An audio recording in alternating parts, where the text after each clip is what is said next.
Bienvenida a nuestro podcast dedicado a la mujer.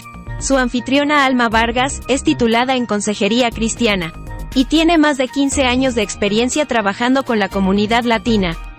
En una sociedad en constante cambio, es fundamental explorar cómo podemos fortalecer nuestras relaciones, especialmente en el contexto del matrimonio.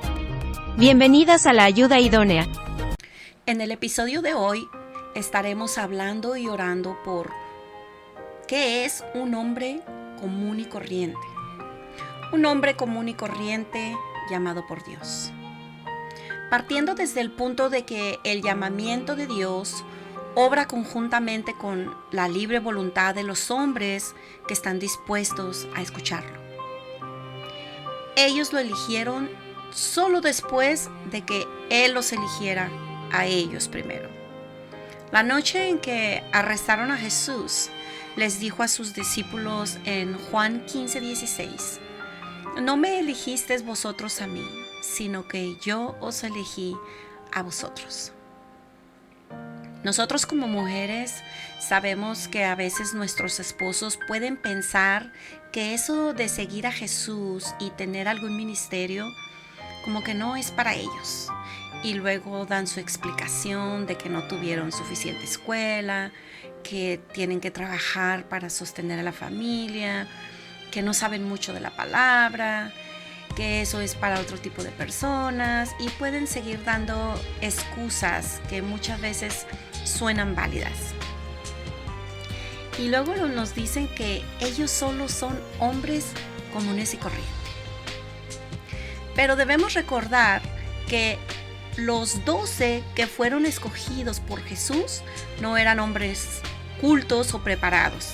Ni siquiera fueron algunos de los fariseos que ya tenían conocimiento de la palabra.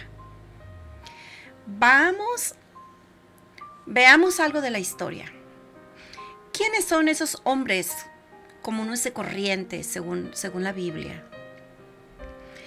Jesús eligió a hombres comunes y corrientes y convirtió su debilidad en fuerza, produciendo grandeza a partir de personas que de otro modo no serían notables. Muchos de ellos vivían al margen de lo que era el sistema religioso de los días de Jesús. No sobresalían por talentos naturales o habilidades intelectuales. Por el contrario, todos eran propensos a equivocarse, a fallar, a tener actitudes erróneas, a que les faltara la fe y a experimentar fracasos. El mejor ejemplo de estos creo que era el líder del grupo, Pedro. Incluso Jesús expresó que eran lentos para aprender y de cierta manera torpes espiritualmente. Y esto lo puedes encontrar en Lucas 24:25. Vamos a ver un poco de quiénes eran ellos.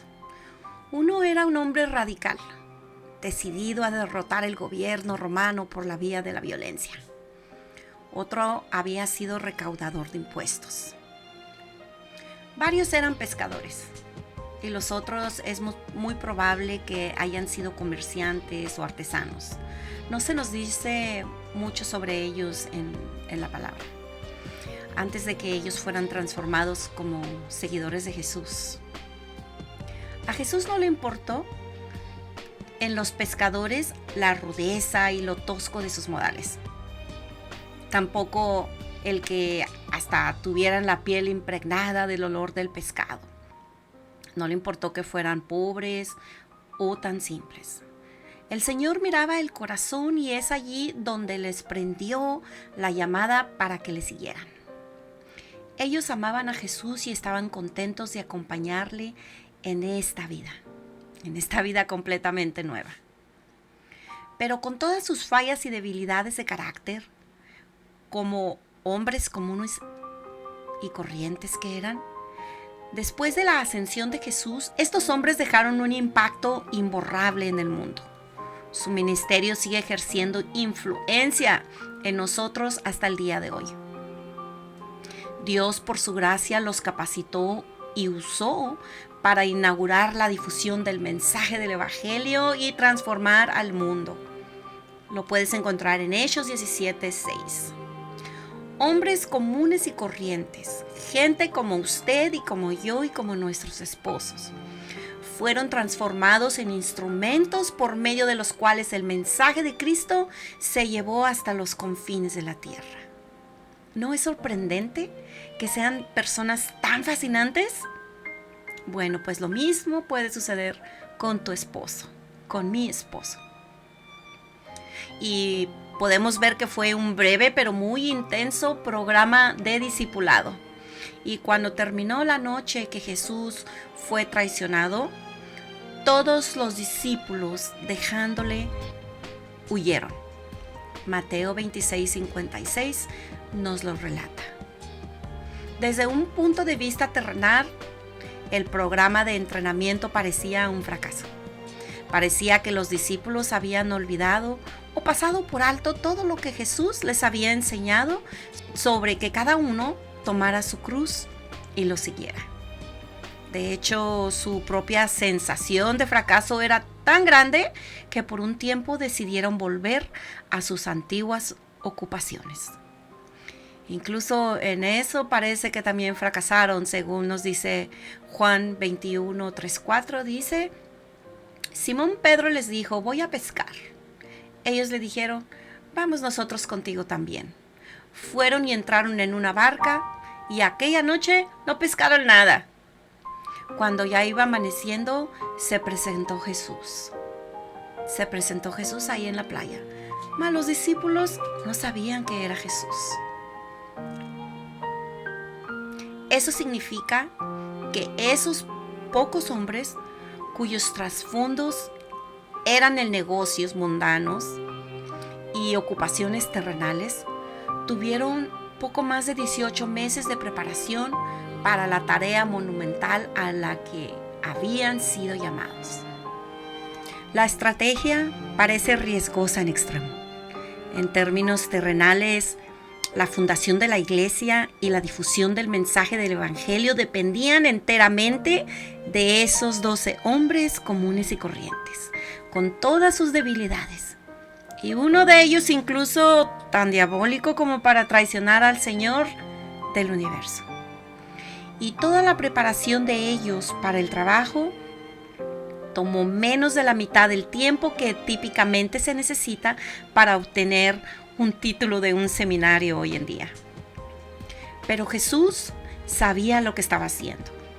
Desde su perspectiva divina, el éxito final de su estrategia en realidad dependía del Espíritu Santo, actuando en estos hombres para cumplir su voluntad soberana. Era una misión que no podía fallar. Por eso es que fue un trabajo por el cual solo Dios merece la alabanza y la gloria. Aquellos hombres fueron meramente instrumentos en sus manos, de la misma manera que usted y yo podemos ser instrumentos de Dios. Y en este día nos unimos en oración para pedir que nuestros esposos logren ser ese instrumento en las manos de Dios. A Dios le encanta usar tales medios comunes y corrientes. La palabra nos dice: lo necio del mundo escogió Dios para avergonzar a los sabios. Y lo débil del mundo escogió Dios para avergonzar a lo fuerte. Y lo vil del mundo y lo menospreciado lo escogió Dios, y lo que no es, para deshacer lo que es, al fin de que nadie se jacte en su presencia. Lo podemos encontrar en Corintios 1, 27-29. Y pues ya sabemos el resultado del impacto que aún hasta estos tiempos perdura. Oremos porque nuestros esposos logren entender que no depende de ellos, sino del Espíritu Santo, al que le es necesario que le den libertad para obrar a través de ellos. Y que Dios en su soberanía llama a las personas a seguirlo y a ser parte de su propósito. Sin embargo, esta llamada no anula la libertad humana. En cambio, opera en armonía con ella. La frase "el llamamiento de Dios obra conjuntamente con la libre voluntad de los hombres dispuestos a escucharlo" indica que, aunque Dios llama a las personas, éstas deben estar dispuestas a escuchar y responder a ese llamado. La libertad humana permite a las personas tomar decisiones y responder a la invitación divina. El verso que se encuentra en Juan 15:16, donde Jesús les dice a sus discípulos que Él los eligió a ellos y no al revés, subraya este principio. Esto significa que, aunque los discípulos tomaron la decisión de seguir a Jesús, fue porque primero fueron elegidos por Él. En otras palabras, la iniciativa provino de Dios. Pero los discípulos aún tenían que tomar la decisión personal de seguir a Jesús. En resumen, el llamamiento de Dios y la libre voluntad humana trabajan juntos en el proceso de salvación y servicio cristiano. Dios llama a las personas, pero éstas deben estar dispuestas a responder y seguirlo activamente. Así que cuando tu esposo te vuelva a mencionar que él no puede o no sabe, recuérdale que la obra es del Espíritu Santo. Recuerde sintonizarnos el próximo episodio, donde estaremos orando por la diferencia entre el hombre prudente y el insensato. Gracias por unirte a nosotros en esta travesía de oración y crecimiento espiritual. La Biblia nos insta a orar unos por otros. Así que, orar por tu esposo es un acto de obediencia a los principios bíblicos. Que Dios te bendiga abundantemente. Comparte el podcast con amigas y familiares. Acompáñanos en el próximo episodio de La Ayuda Idónea.